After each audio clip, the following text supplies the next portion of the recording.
Quand j'avais 13 ans, mes parents m'ont dit de grandir et d'arrêter d'être un fardeau, puis ils m'ont abandonné sur une aire de repos à 112 km de chez moi. Cette nuit-là, j'ai dormi dans un fossé.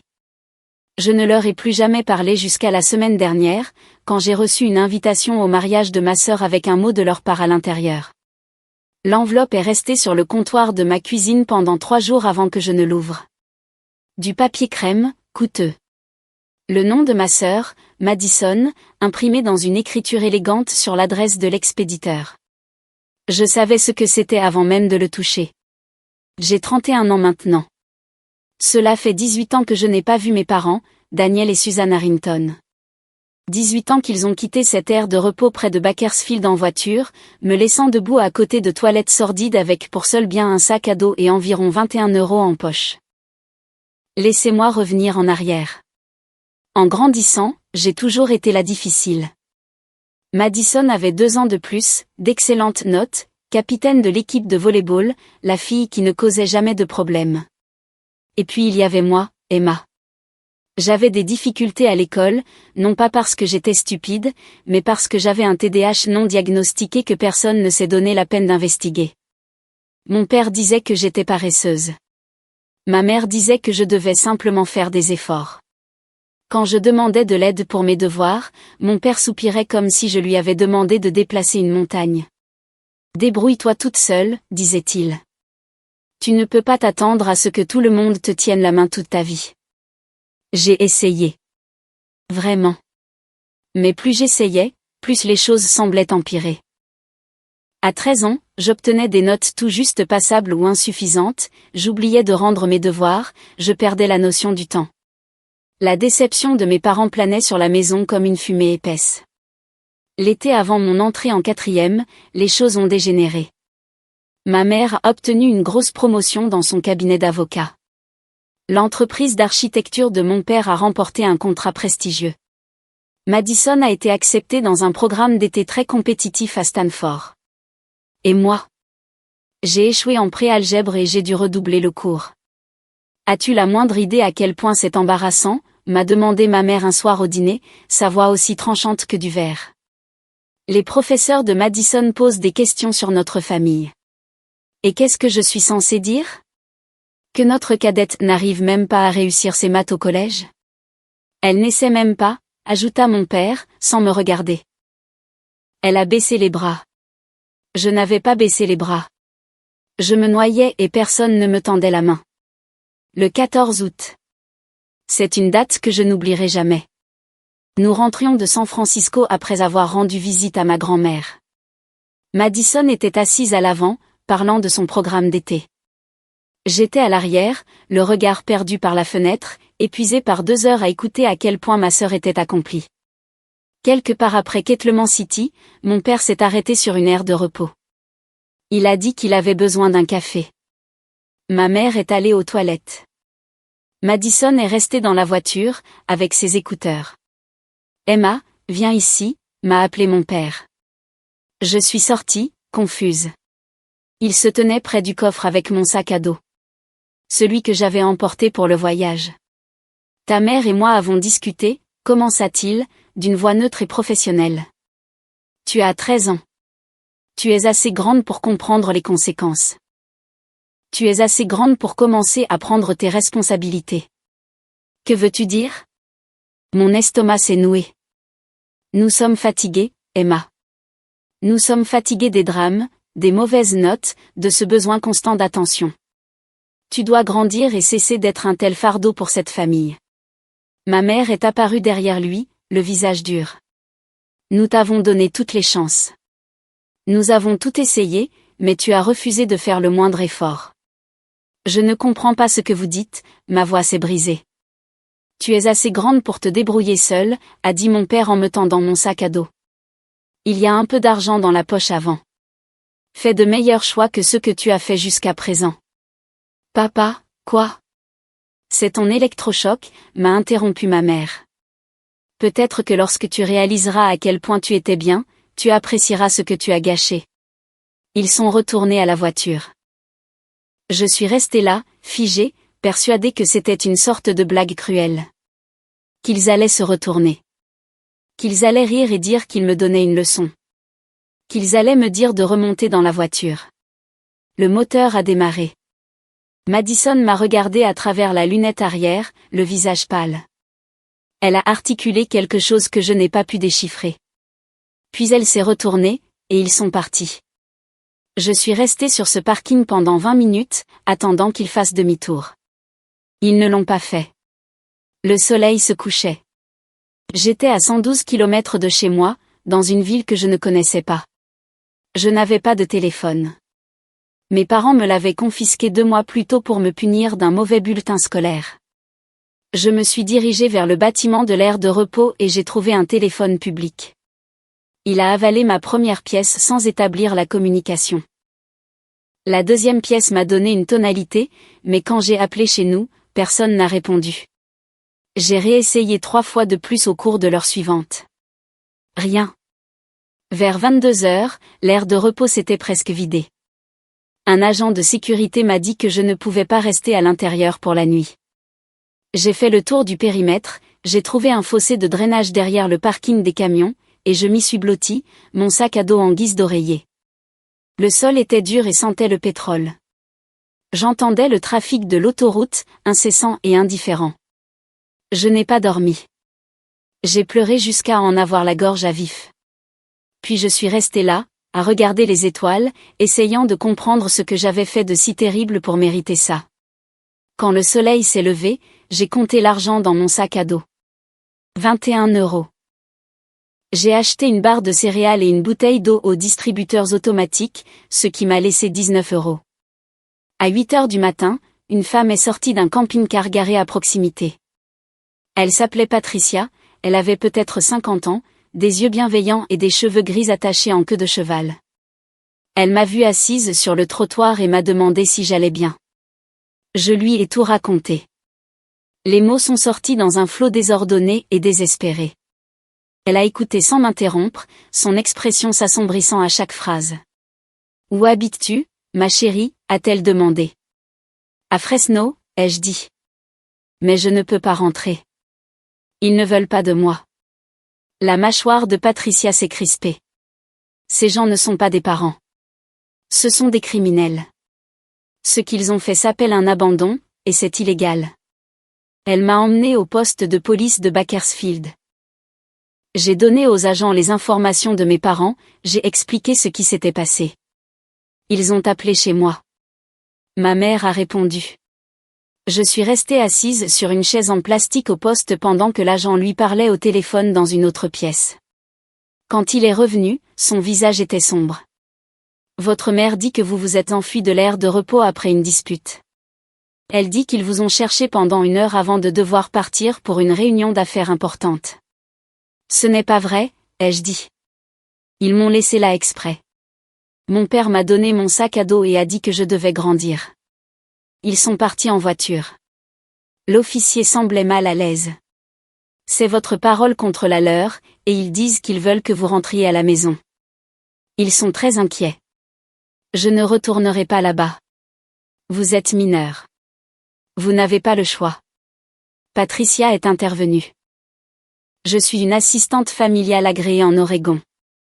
Je peux prendre la garde temporaire le temps que cette affaire soit réglée par les voies appropriées. L'officier a semblé soulagé d'avoir une option qui n'impliquait pas un conflit familial immédiat. Nous devrons contacter les services de protection de l'enfance et commencer les démarches administratives. Ce qui a suivi, ce furent 3 semaines de bureaucratie. Les services de protection de l'enfance, CPS, ont ouvert une enquête. Mes parents ont été interrogés à plusieurs reprises. Ils se sont tenus à leur version de mon escapade, mais la chronologie ne tenait pas. D'autres voyageurs présents sur l'aire de repos cette nuit-là m'avaient vu seul, avaient vu mes parents partir sans moi. Un chauffeur de camion s'est même manifesté comme témoin, disant qu'il avait remarqué une jeune fille pleurant seule pendant des heures. Les preuves étaient accablantes, mais mes parents ont engagé un avocat coûteux qui a plaidé le malentendu et le manque de jugement lors d'une crise familiale. Ils ont accepté de renoncer volontairement à ma garde pour éviter des poursuites pénales. Ils ont signé les papiers sans hésitation, probablement soulagés de faire disparaître légalement le problème, moi. Patricia a passé des vérifications d'antécédents, des visites à domicile et des entretiens. Son passé de travailleuse sociale a aidé. En un mois, j'ai été officiellement placée sous sa garde en tant qu'enfant placé, avec une allocation de l'État pour aider à couvrir les dépenses. « Pourquoi feriez-vous ça pour moi ?» ai-je demandé lorsque les formalités ont finalement été réglées. « Vous ne me connaissez même pas, parce que quelqu'un aurait dû le faire », a-t-elle dit simplement. « Et parce que je sais ce que c'est que d'être rejetée. » J'ai vécu avec Patricia pendant 5 ans. Elle m'a inscrite à l'école, m'a fait passer des tests pour le TDAH, m'a accompagnée à des séances de thérapie où j'ai démêlé des années de violence psychologique que je n'avais même pas reconnues comme telles. Elle m'a appris que ma valeur ne se mesurait pas aux notes ou aux réussites. Elle m'a appris que je méritais d'être aimée sans condition. La première année a été la plus difficile. Je me réveillais dans la chambre d'amis de Patricia, ma chambre, insistait-elle, et j'oubliais où j'étais. La panique s'installait avant que je me souvienne que j'étais en sécurité. Certains matins, je trouvais Patricia déjà levée, préparant des pancakes dans sa petite cuisine, fredonnant au son de la radio. Elle n'a jamais fait toute une histoire de mes cauchemars ou des fois où elle me trouvait en pleurs dans la salle de bain à 2 heures du matin. L'école en Oregon était différente. Les professeurs écoutaient vraiment quand j'expliquais que j'avais des difficultés. Mon professeur d'anglais, Monsieur Rodriguez, me laissait rendre des enregistrements audio au lieu de dissertations écrites lorsque mon cerveau refusait de coopérer pour mettre les mots sur le papier. Ma professeure de mathématiques, Madame Chen, décomposait les problèmes en étapes plus petites et se réjouissait lorsque je comprenais enfin des concepts qui m'avaient échappé pendant des années. Avec des médicaments et un soutien approprié, mes notes sont passées de D à B et même à quelques A. Chaque bon bulletin scolaire était comme une preuve que je n'avais pas été le problème depuis le début. Le système m'avait fait défaut. Mes parents m'avaient fait défaut, mais je ne m'étais pas fait défaut à moi-même. Patricia travaillait à temps partiel comme consultante pour les services à l'enfance, donc l'argent était juste. Notre appartement était petit, dans un immeuble qui sentait le vieux tapis et la cuisine de quelqu'un d'autre. Mais c'était le nôtre. Elle m'a appris à gérer un budget, à cuisiner des repas simples, à faire la lessive sans que tout devienne rose. Des compétences de vie que mes parents n'avaient jamais pris la peine de m'enseigner, trop occupés à pointer mes échecs. Pendant ce premier Noël, j'ai attendu une carte ou un appel qui n'est jamais venu. Patricia m'a trouvé le 25 décembre, fixant son téléphone fixe, espérant qu'il sonne. « Ma chérie », a-t-elle dit doucement. « Les gens qui t'aiment ne te font pas mendier des miettes de leur attention. Mais ce sont mes parents. La biologie ne fait pas de quelqu'un un parent. L'amour, si. Les actes, si. Être là quand c'est difficile, voilà ce qui fait de quelqu'un une famille. » J'ai pleuré sur son épaule pendant qu'elle me serrait dans ses bras. Et quelque chose en moi a commencé à changer. Peut-être que je n'avais pas besoin qu'il revienne. Peut-être que j'avais juste besoin de faire le deuil de ce que je n'avais jamais vraiment eu. Mes parents n'ont jamais signalé ma disparition. Ils n'ont jamais appelé le numéro de Patricia, que la police et les services sociaux avaient dans leur dossier. Ils m'ont simplement effacé de leur vie comme si je n'avais jamais existé. Les tentatives de réunification ordonnées par le tribunal n'ont abouti à rien. Ils ne se sont pas présentés aux réunions prévues, n'ont pas retourné les appels des travailleurs sociaux. Après 6 mois, leurs droits parentaux ont été complètement révoqués, et Patricia a entamé les procédures d'adoption. Madison m'a envoyé 2 emails au cours de ces 6 premiers mois, tous 2 à une ancienne adresse que je lui avais donnée des années auparavant. Les 2 disaient la même chose. Elle était désolée, je lui manquais, mais papa et maman ne la laissaient pas me contacter. Elle a dû obtenir l'adresse de Patricia d'une manière ou d'une autre via le dossier des services sociaux. Peut-être avait-elle fouillé dans les papiers de nos parents quand ils ne regardaient pas. Après ses premiers emails, le silence pendant un certain temps, mais la 2e année, quelque chose a changé. J'ai commencé à recevoir des cartes d'anniversaire de sa part, toujours envoyées à l'adresse de Patricia, jamais avec une adresse de retour, comme si elle avait peur que nos parents le découvrent. Les messages étaient courts, prudents. Joyeux 15e anniversaire. J'espère que tu vas bien. Bise, Madison. Chacune de ces cartes ressemblait à un petit acte de rébellion de sa part, et je les gardais dans une boîte à chaussures sous mon lit. Quand j'ai eu 16 ans, la santé de Patricia a commencé à décliner. On lui avait diagnostiqué un lupus des années auparavant, et le stress d'élever une adolescente tout en travaillant commençait à peser. J'ai trouvé un travail dans une épicerie locale, remplissant les rayons après l'école. Ce n'était pas grand-chose, mais ça aidait. Plus que cela, ça me donnait un but au-delà de la simple survie. Mon collègue, Jack, est devenu mon premier vrai ami. Il avait 17 ans, une tignasse de cheveux roux et un rire qui pouvait remplir une pièce. Il avait grandi en famille d'accueil, ballotté entre 7 foyers avant de sortir du système à 18 ans. Nous passions nos pauses dans la salle de repos, partageant des histoires sur les familles qui nous avaient laissé tomber. « Tu penses parfois à les confronter ?» m'a-t-il demandé un jour. « Tes parents, je veux dire. »« Tous les jours, ai-je admis. »« Mais qu'est-ce que je pourrais bien leur dire ?» Tu leur dirais qu'ils ont tout gâché, qu'ils ont perdu quelque chose de précieux parce qu'ils étaient trop stupides pour voir ce qu'ils avaient. J'ai repensé à cette conversation pendant des mois. Que dirais-je si je les revoyais un jour? Est-ce que je crierais? Est-ce que je pleurerais? Ou est-ce que je partirais simplement? En terminale, j'ai été acceptée à l'Université d'État de Portland avec une bourse partielle. Patricia m'a organisé une fête avec exactement 3 personnes, moi, elle et Jack. Mais c'était plus sincère que n'importe quelle célébration que mes parents avaient jamais organisée. Nous avons mangé un gâteau de supermarché, et Patricia a pleuré de joie. « Je suis si fière de toi », n'arrêtait-elle pas de dire. « Tu as travaillé si dur pour ça. » Ces mots signifiaient tout pour moi. Car contrairement à la fierté conditionnelle de mes parents, la sienne était réelle. Elle m'avait vue au plus bas, sanglotant sur des interrogations ratées, ayant des crises de panique avant les examens, convaincue que j'étais stupide et sans valeur, et elle ne m'avait jamais fait sentir que j'étais un fardeau. L'été avant l'université, j'ai légalement changé mes informations de contact d'urgence pour Maître Patricia. J'ai rempli tous les formulaires avec son nom, son numéro, son adresse.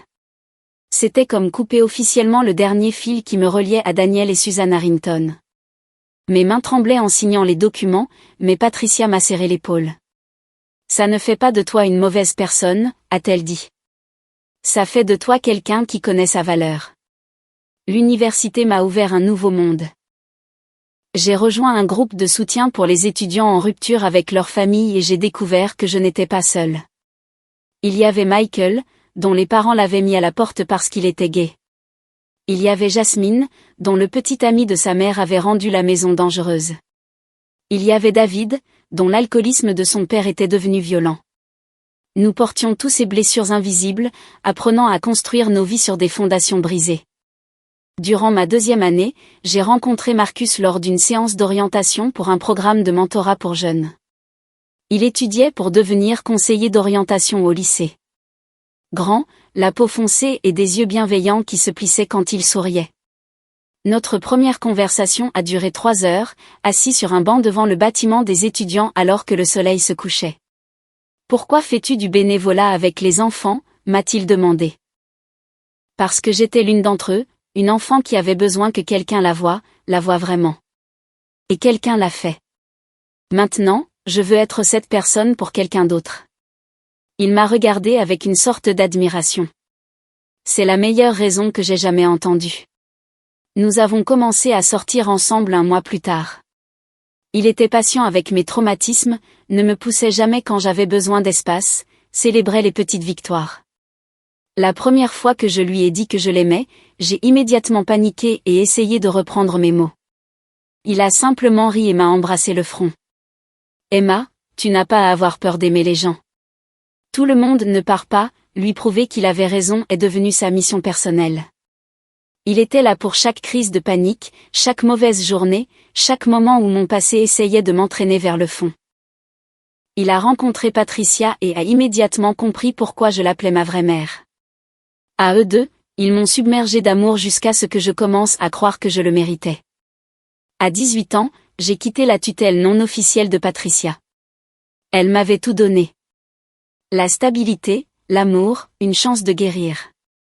J'ai déménagé à Portland pour l'université, j'ai obtenu mon diplôme en travail social grâce à elle. J'ai construit une vie, une belle vie. Je suis devenu défenseur des droits de l'enfant, aidant des enfants dans des situations comme la mienne. J'ai rencontré mon fiancé, Marcus, dans un centre communautaire où nous étions tous les deux bénévoles. Je me suis fait des amis, j'ai suivi une thérapie, j'ai appris à aller bien. Mais il y avait toujours ce vide là où ma famille aurait dû être. Certaines nuits, je rêve de cet air de repos, je me réveille le cœur battant, convaincu que je suis toujours allongé dans ce fossé. Puis la semaine dernière, l'invitation est arrivée. À l'intérieur, le faire-part de mariage standard. Madison Harrington et Brandon Chen. Cérémonie le 18 juin à 16h dans un vignoble de Napa. Mais glissé derrière la carte de réponse se trouvait un mot manuscrit sur le papier à en-tête monogrammé de ma mère. Emma, Madison voulait que tu sois à son mariage. Ton père et moi pensons qu'assez de temps a passé. Nous sommes prêts à laisser le passé derrière nous et à t'accueillir à nouveau dans la famille. Tu es plus âgé maintenant, et nous espérons plus mature. Nous aimerions voir la femme que tu es devenue. Nous serons à l'hôtel Oak Ridge à Napa la veille du mariage. Chambre 412. Passe vers 19h pour que nous puissions parler avant la cérémonie. Cela signifierait beaucoup pour ta sœur. Mère. Je l'ai lu 5 fois, sentant quelque chose de froid et de sombre se déployer dans ma poitrine. Pas une seule fois elle n'a reconnu ce qu'ils avaient fait. Pas une seule fois elle ne s'est excusée. Juste cette supposition que j'avais été le problème, que j'avais eu besoin de grandir, et que maintenant que je l'avais probablement fait, nous pouvions tous jouer à la famille heureuse à nouveau. Marcus m'a trouvé debout dans la cuisine, les mains tremblantes. Ça va, a-t-il demandé. Je lui ai montré le mot. Il l'a lu, son expression passant de l'inquiétude à la colère. Tu n'iras pas, a-t-il dit. Ce n'était pas une question. Non, ai-je convenu. Je n'irai pas, mais je ne pouvais pas arrêter de penser à Madison. Ma sœur qui m'avait regardé à travers la vitre de la voiture avec quelque chose qui aurait pu être de la culpabilité ou de la peur. Qui avait envoyé ses emails disant que je lui manquais. Qui voulait que je sois à son mariage au point de m'inclure malgré les objections de nos parents. L'invitation m'a hanté pendant des jours. Je me surprenais à la fixer, à lire entre les lignes du mot de ma mère. Espérons plus mature, comme si la maturité signifiait accepter leur version des événements, comme si 18 ans de silence pouvaient être effacés par une invitation à jouer à la famille le temps d'un week-end. Marcus m'a trouvé un soir sur le balcon de notre appartement, l'invitation serrée dans ma main. Parle-moi, a-t-il dit en s'asseyant à côté de moi. Je n'arrête pas de penser à cette nuit-là, ai-je admis. Pas à l'air de repos. Enfin, si, ça aussi, mais aux années d'avant. Tous ces petits moments où ils m'ont montré que je n'étais pas assez bien. La façon dont mon père soupirait quand je demandais de l'aide. La façon dont ma mère me comparait à Madison à chaque occasion. Comment il discutait de mes échecs au dîner comme si je n'étais pas assise juste là. Tu n'étais qu'une enfant. Je le sais maintenant. Mais une partie de moi se demande encore si j'aurais pu être meilleure, essayer plus fort, être moins une déception. Marcus a pris ma main. Emma, tu aurais pu être parfaite, ils auraient quand même trouvé des défauts. Certaines personnes sont incapables d'amour inconditionnel. C'est leur échec, pas le tien. Je savais qu'il avait raison. Des années de thérapie me l'avaient appris, mais savoir quelque chose intellectuellement et le ressentir émotionnellement étaient deux choses différentes. Madison m'a contacté, ai-je dit soudainement. Elle a appelé 2 fois cette semaine. Laissé des messages vocaux. Tu les as écoutés?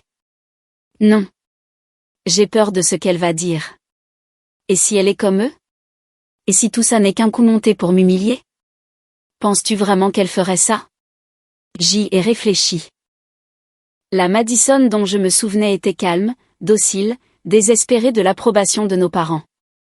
Mais ces cartes d'anniversaire avaient continué d'arriver pendant des années, chacune étant un petit acte de défi. Elle avait risqué leur colère pour rester en contact avec moi, même de manière minimale. Non, ai-je finalement dit. Je ne pense pas qu'elle le ferait. Alors peut-être que tu devrais la rappeler. J'ai appelé le numéro sur l'invitation. Madison a répondu à la 3e sonnerie. Emma. Sa voix s'est brisée. Oh mon Dieu. Emma, c'est vraiment toi? Oui, ai-je dit. C'est moi. Je ne pensais pas que tu appellerais. Je ne pensais même pas que tu ouvrirais l'invitation. Pourquoi m'as-tu invité, Madison? Silence, puis, parce que tu es ma sœur. Parce que tu m'as manqué chaque jour pendant 18 ans. Parce que ce qu'ils ont fait était impardonnable. Et je n'ai jamais cessé de me sentir coupable de n'avoir rien fait pour l'empêcher. Tu avais 15 ans. J'étais assez grande pour savoir que c'était mal. J'aurais dû appeler la police moi-même. J'aurais dû refuser de me taire, mais j'étais une lâche et j'ai dû vivre avec ça. Sa voix s'est complètement brisée. Je l'entendais pleurer et malgré tout, malgré les années d'abandon, j'ai senti quelque chose se fissurer en moi. Sont-ils différents maintenant? Ai-je demandé. Papa et maman, ont-ils changé? Non, a dit Madison doucement. Ils sont exactement les mêmes. Ils parlent de toi comme si tu étais un problème qu'ils ont résolu, comme si tu étais une adolescente difficile qui avait besoin d'une leçon. Ils ont réécrit l'histoire dans leur tête jusqu'à devenir les victimes. Alors pourquoi les as-tu laissés écrire ce mot? Je ne l'ai pas fait. Je n'étais même pas au courant jusqu'à il y a 2 jours, quand maman a mentionné qu'elle t'avait envoyé une invitation en bonne et due forme. J'étais furieuse. Je lui ai dit qu'elle n'avait aucun droit de parler pour moi, que si elle voulait te contacter, elle devait s'excuser et le penser vraiment. Qu'a-t-elle dit? Elle a dit que je faisais du drame, que tu comprendrais une fois que tu serais plus âgé. J'ai ri, mais c'était un rire amer. Bien sûr qu'elle l'a dit. Emma, tu n'es pas obligée de venir au mariage. Je te veux là plus que tout, mais je comprends si tu ne peux pas. Je comprends si tu me détestes. Je ne te déteste pas, ai-je dit. Et c'était vrai. J'avais passé des années en colère contre Madison pour ne pas m'avoir protégée, pour avoir choisi la voie facile, mais Patricia m'avait aidé à voir que Madison avait été une enfant aussi, piégée à sa manière. Mais j'ai besoin d'y réfléchir. D'accord, a-t-elle murmuré. D'accord. Nous avons raccroché. Marcus m'observait depuis le canapé. Qu'est-ce que tu vas faire, a-t-il demandé. Je ne sais pas encore. Mais je le savais. Une idée se formait depuis que j'avais lu ce mot, froide, tranchante et parfaite. La colère que j'avais enfouie pendant 18 ans refaisait surface. Mais ce n'était pas la rage chaude et chaotique de mon adolescence. C'était différent, calculé. J'avais passé près de 2 décennies à aider des enfants à naviguer dans des systèmes qui leur faisaient défaut, apprenant à plaider leur cause, à utiliser les règles pour protéger les vulnérables. Maintenant, ces compétences pouvaient servir un autre objectif. J'ai commencé par faire des recherches. Les réseaux sociaux ont rendu les choses faciles. Le cabinet d'architecture de mon père avait un site web impeccable avec des photos du personnel et des projets récents. Le cabinet d'avocats de ma mère avait remporté plusieurs affaires très médiatisées. Ils s'étaient bâtis des carrières impressionnantes, cultivant des réputations de professionnels respectés. Leur profil LinkedIn était plein de recommandations et de distinctions. J'ai trouvé des photos de galas de charité, de collecte de fonds, d'événements communautaires, toujours souriants, toujours parfaitement habillés, projetant toujours le succès. Sur une photo de l'année dernière, il posait avec Madison lors d'un dîner officiel. Ma sœur avait l'air mal à l'aise, son sourire n'atteignant pas tout à fait ses yeux. « Qu'est-ce que tu fais ?» m'a demandé Marcus, me trouvant penché sur mon ordinateur portable à minuit. De la reconnaissance. Il s'est assis à côté de moi, à étudier l'écran. Emma, quoi que tu prévois. Ils ont essayé de m'effacer, ai-je interrompu. Ils ont abandonné un enfant de 13 ans, puis ont dit à tout le monde que je m'étais enfuie, que j'étais une jeune à problème, que je ne voulais rien avoir à faire avec eux.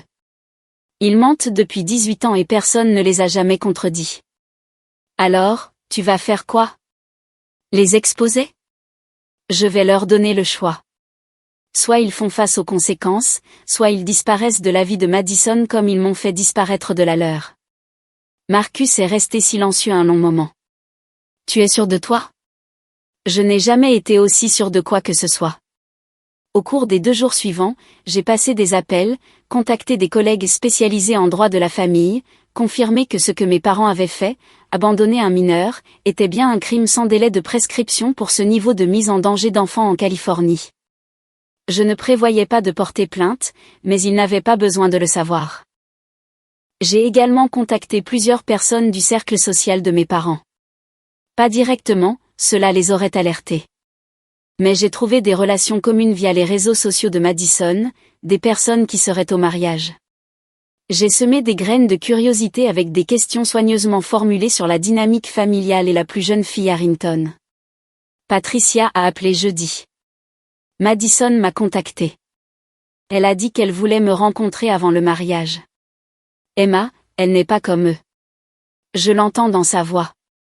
A-t-elle dit quelque chose à propos de papa et maman? Elle a dit qu'ils faisaient pression sur elle pour t'exclure de la cérémonie. Qu'ils n'ont accepté de la laisser envoyer l'invitation que s'ils pouvaient inclure ce mot. Elle prévoit de te placer à la table familiale et eux à une table d'appoint près du fond. Elle risquait leur colère pour moi parce qu'elle savait que ce qu'ils avaient fait était mal et parce qu'elle avait passé 18 ans à les regarder mentir à ce sujet. Cette conversation a tout solidifié. Madison méritait d'avoir son mariage, libre de leur présence toxique. Et nos parents méritaient de comprendre ce qu'ils avaient perdu, ce qu'ils avaient jeté. J'ai passé les 3 jours suivants à planifier, j'ai passé des appels, j'ai tiré quelques ficelles grâce à mes relations professionnelles, j'ai demandé des faveurs à des collègues. Au moment où le vendredi est arrivé, tout était en place. Marcus a conduit avec moi jusqu'à Napa. Nous nous sommes enregistrés dans un hôtel de l'autre côté de la ville par rapport à celui où séjournaient mes parents. À 18h, j'ai mis ma plus belle robe, simple, professionnelle, le genre de choses qui disait « J'ai très bien réussi sans vous ». Le trajet jusqu'à leur hôtel a duré 25 minutes dans le trafic de la région viticole. J'étais assise sur le siège passager, répétant ce que j'allais dire. Mes mains étaient crispées sur mes genoux. Marcus n'arrêtait pas de me jeter des regards. « Tu peux encore reculer » a-t-il dit. « On peut faire demi-tour tout de suite. » Non, je dois le faire. À 18h55, je suis entrée dans le hall de l'hôtel Oak Ridge. Marcus attendait dans la voiture, prêt à venir me chercher si je lui envoyais un texto. À 19h précise, j'ai frappé à la porte de la chambre 412. Mon père a ouvert. Il avait l'air plus vieux, plus grisonnant, mais ses yeux étaient toujours aussi froids et calculateurs. Il m'a fixé un long moment. « Emma » a-t-il finalement dit. « Tu es venue. Vous me l'avez demandé. » Il s'est écarté pour me laisser entrer. La chambre était une suite, chère et décorée avec goût. Ma mère était assise sur le canapé, un verre de vin à la main. Elle m'a regardé avec une expression que je n'ai pas pu déchiffrer. « Eh bien » a-t-elle dit. « Regarde-toi, tu as bien grandi. » Je suis restée au centre de la pièce, les mains jointes devant moi. « Vous vouliez parler ? » « Assieds-toi » a dit mon père en désignant un fauteuil. « Je préfère rester debout. » Il a froncé les sourcils mais n'a pas insisté. « Ta mère et moi voulions mettre les choses au clair avant demain. Le mariage de Madison est important et nous ne voulons pas de drame. » Drame, ai-je répété. C'est comme ça que vous appelez ce qui s'est passé il y a 18 ans ? Emma, nous n'allons pas refaire le procès du passé, a dit ma mère. Ce qui est fait est fait. Tu t'en sors manifestement bien. Tu as fait quelque chose de ta vie malgré tes difficultés initiales. Nous en sommes fiers. L'audace était à couper le souffle. Vous êtes fiers ? Bien sûr. Cela montre que notre approche d'amour vache a fonctionné. Tu avais besoin d'un électrochoc et tu l'as eu. Regarde-toi maintenant. Quelque chose en moi est devenu très calme, très froid. Vous m'avez abandonné sur une aire de repos. J'avais 13 ans. Tu étais difficile, a dit mon père. Tu devais apprendre la responsabilité. J'étais une enfant avec un TDAH non diagnostiqué qui avait besoin d'aide. Et au lieu de m'apporter cette aide, vous m'avez jeté comme un déchet. Ne sois pas dramatique, a sèchement répliqué ma mère. Nous savions que tu retrouverais ton chemin. Nous te donnions une leçon. Je n'ai pas retrouvé mon chemin. Une étrangère a eu pitié de moi et a menti à la police pour me soustraire à votre garde. Je ne suis jamais rentrée et vous n'êtes jamais venu me chercher. Parce que tu étais avec ta tante, a dit mon père. On nous a dit que tu allais bien. Patricia n'était pas ma tante. C'était une travailleuse sociale à la retraite qui a commis une fraude pour me sauver de vous. Et vous n'avez jamais vérifié où j'étais réellement. Vous n'avez jamais appelé. Vous n'avez jamais vérifié. Vous étiez juste soulagé de vous être débarrassé de moi. Ma mère s'est levée, le visage rouge. Comment oses-tu? Nous t'avons élevé, habillé, nourri. Nous t'avons donné tous les avantages. Vous avez donné tous les avantages à Madison. Vous m'avez donné des critiques et du mépris, puis vous m'avez abandonné quand je suis devenue trop gênante. C'est exactement pour ça que nous avons dû faire des choix difficiles, a dit mon père. Cette mentalité de victime, ce refus de prendre la responsabilité de tes propres échecs. J'avais 13 ans. Assez grande pour savoir mieux.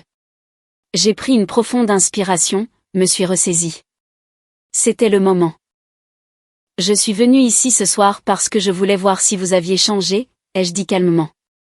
Si vous montreriez ne serait-ce qu'une once de remords ou de conscience de soi. Mais vous êtes exactement les mêmes. Alors, je dois vous dire quelque chose. Quoi? A demandé ma mère avec impatience. Madison ne voulait pas de vous à son mariage. Ils m'ont dévisagé. Elle vous a invité parce qu'elle se sentait obligée. Parce que couper les ponts avec ses parents est difficile, même quand ils le méritent. Mais elle m'a dit hier que le plus beau jour de sa vie serait d'épouser Brandon sans que vous soyez là à tout juger, à critiquer chaque choix, à tout ramener à vous. Ce n'est pas vrai, a dit mon père, mais sa voix vacillait. Si. Et voilà le truc. Je ne viendrai pas au mariage demain, mais je prends la parole au dîner de répétition ce soir. Dans environ 20 minutes, en fait. Madison m'a demandé de faire un discours sur la famille, sur ce que signifie être là pour les gens qu'on aime. Vous voulez deviner de quoi je vais parler? Le visage de ma mère a pâli. Tu n'oserais pas, je vais raconter à chaque personne dans cette salle ce que vous avez fait. Les avocats, les partenaires commerciaux, les professeurs de Stanford, les amis de la haute société que vous tenez tant à impressionner. Je vais leur raconter comment vous avez abandonné votre fille de 13 ans sur une aire de repos et n'avez jamais regardé en arrière. Je vais leur dire que j'ai dormi dans un fossé cette nuit-là. Emma, attends. Et puis demain, pendant la réception, je vais leur présenter Patricia, la femme qui m'a vraiment élevée, qui m'a vraiment aimée, qui est plus une mère que tu ne l'as jamais été. Elle arrive par avion ce soir. Madison l'a déjà rencontrée par appel vidéo. Elle est assise à la table familiale. Votre place a été déplacée. Tu ne peux pas faire ça, a dit mon père, la voix dure. C'est déjà fait. Le discours est écrit. Les invités se rassemblent. Et si vous essayez de m'arrêter, je rendrai les choses pires. Je m'assurerai que tous les journaux de la baie de San Francisco sachent quel genre de personne vous êtes réellement. C'est du chantage, a sifflé ma mère. Non, ce sont des conséquences. Vous m'avez appris ce que c'était, vous vous souvenez? J'ai sorti un papier de mon sac, je l'ai déplié. Mais je ne suis pas complètement sans cœur. Vous avez deux options. Option 1, vous restez dans cette chambre d'hôtel ce soir et demain. Vous envoyez un SMS à Madison pour dire que vous ne vous sentez pas bien. Vous manquez le mariage. En échange, je fais un discours générique sur l'amour et le soutien qui ne vous mentionne pas du tout. Vous vous effacez de sa vie comme vous l'avez fait avec la mienne. Ou, a demandé mon père, les dents serrées. Option 2, vous venez au dîner de répétition et au mariage. Vous me regardez raconter à qui veut l'entendre qui vous êtes vraiment. Vous regardez vos réputations s'effondrer. Vous regardez les gens chuchoter et vous dévisager. Et vous acceptez le fait que votre fille a choisi une étrangère plutôt que vous, parce que cette étrangère m'a montré plus d'amour en 5 ans que vous ne l'avez fait en 13. Le silence était assourdissant. Les mains de ma mère tremblaient. Le visage de mon père était devenu rouge. Tu es devenue vindicative, a-t-il finalement dit. Non, je suis devenue forte. Il y a une différence. Nous sommes tes parents. Vous étiez les personnes qui étaient censées être mes parents. Mais vous avez renoncé à ce droit quand vous m'avez laissé dans ce fossé. Je me suis dirigée vers la porte, j'ai fait une pause, la main sur la poignée. Vous avez jusqu'à 19h30 pour décider. Après ça, j'entre dans ce dîner de répétition, et il n'y aura pas de retour en arrière. Je suis partie, suis retournée à ma voiture où Marcus attendait. Mes mains tremblaient. Comment ça s'est passé, a-t-il demandé. Exactement comme il le fallait. Nous avons conduit jusqu'au vignoble où se tenait le dîner de répétition, à 15 minutes de leur hôtel. Madison m'a accueilli à l'entrée à 19h40, m'a jeté dans ses bras, m'a serré fort. Merci, a-t-elle murmuré. Merci d'être revenue. Merci d'être assez courageuse pour faire ça. Ils ne viendront pas, ai-je dit. Tant mieux. Je ne les veux pas ici. Je te voulais juste, toi. À 19h55, je me suis levée pour faire mon discours. Les invités étaient un mélange d'amis de Madison, de la famille de Brandon, de collègues et de parents éloignés. Les sièges de mes parents à la table d'honneur étaient ostensiblement vides. J'ai parlé de la famille, des gens qui choisissent de vous aimer, qui sont là quand les choses sont difficiles, qui prouvent par leurs actes que vous comptez. J'ai parlé de Patricia, qui m'a sauvé la vie sans hésiter. J'ai parlé de Marcus, qui m'a appris ce que signifiait vraiment un partenariat. J'ai parlé de Madison, qui avait eu le courage de me recontacter malgré des années de silence. Je n'ai pas mentionné mes parents par leur nom, mais j'ai raconté l'histoire d'une fille de 13 ans abandonnée sur une aire de repos, dormant dans un fossé, sauvée par la gentillesse d'une étrangère. J'ai parlé de la façon dont parfois la famille que l'on construit est plus forte que la famille dans laquelle on est né. Quand j'ai fini, il n'y avait pas un œil sec dans la pièce. Les gens se sont levés et ont applaudi. Madison pleurait, le bras de son fiancé autour de ses épaules. Une femme plus âgée s'est approchée de moi par la suite. Une des amies de longue date de ma mère. Suzanne et Daniel ne sont pas là, a-t-elle dit prudemment. Il s'est passé quelque chose? Ils ne se sentaient pas bien, ai-je dit. Un truc de dernière minute. Elle a étudié mon visage. Vous êtes la fille. La plus jeune. Il disait que vous vous étiez enfui il y a des années. Que vous aviez des problèmes de drogue. Que vous ne vouliez rien avoir à faire avec la famille. Ce n'est pas ce qui s'est passé. J'avais compris ça avec votre discours. Elle a fait une pause. Je suis contente que vous soyez là. Je suis contente que Madison ait eu quelqu'un qui l'ait aimé de la bonne manière. Plusieurs autres invités se sont approchés tout au long de la soirée.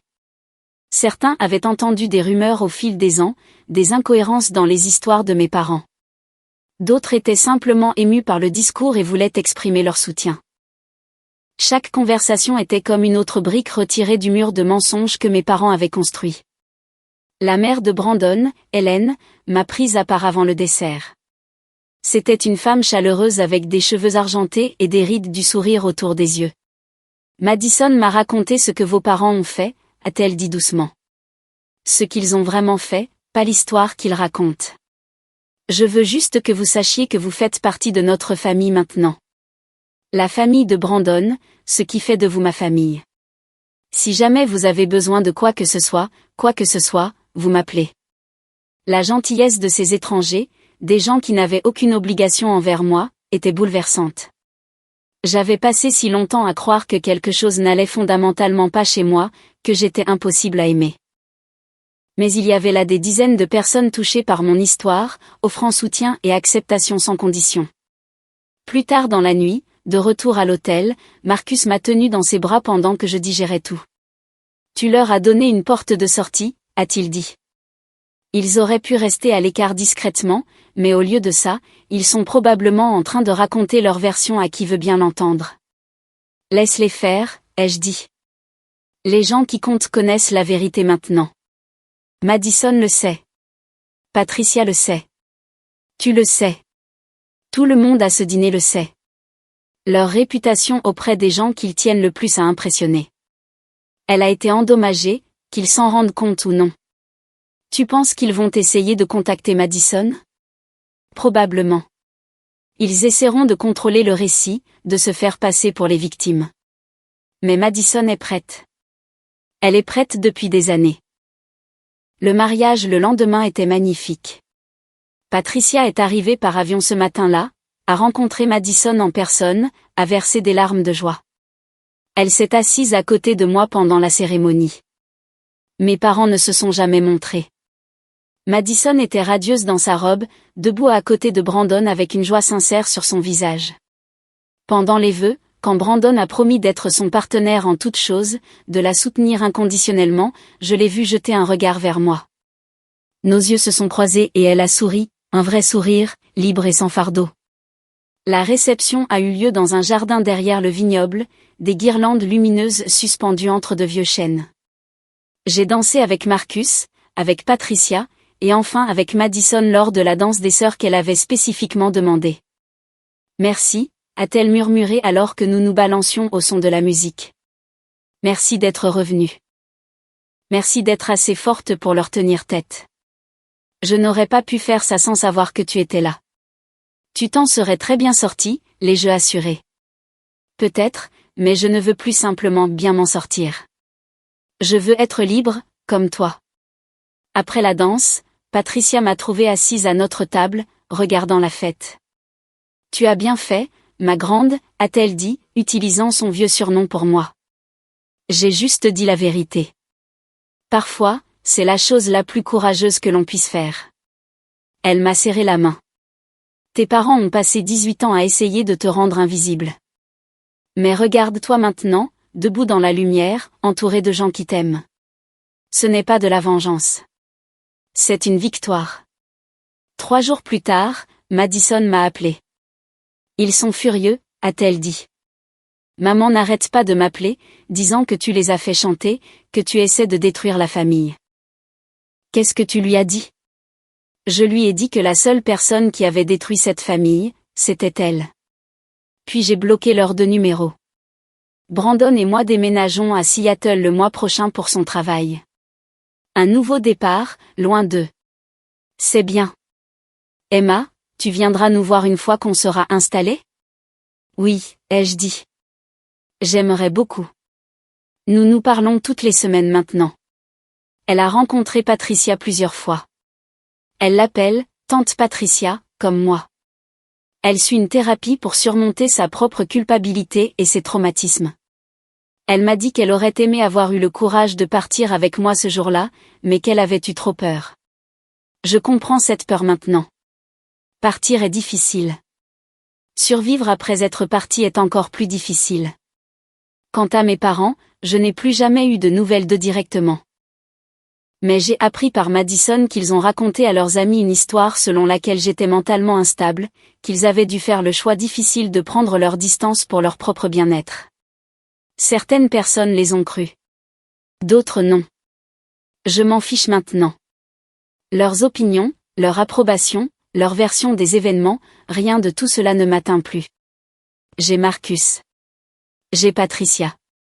J'ai Madison qui reconstruit une relation avec moi sur de nouvelles bases, honnêtes. J'ai un travail que j'aime, aidant des enfants qui ont besoin de défenseurs. Le mois dernier, j'ai reçu une lettre de ma mère. Pas d'adresse de retour, mais j'ai reconnu l'écriture. Je ne l'ai pas ouverte. Je l'ai jetée sans lire un seul mot. Marcus m'a demandé plus tard si j'étais curieuse de savoir ce qu'elle disait. Non, lui ai-je répondu honnêtement. Quoi que ce soit qu'elle dise, c'est 18 ans trop tard. Certaines personnes pensent que je devrais leur pardonner. Que garder de la colère n'est pas sain.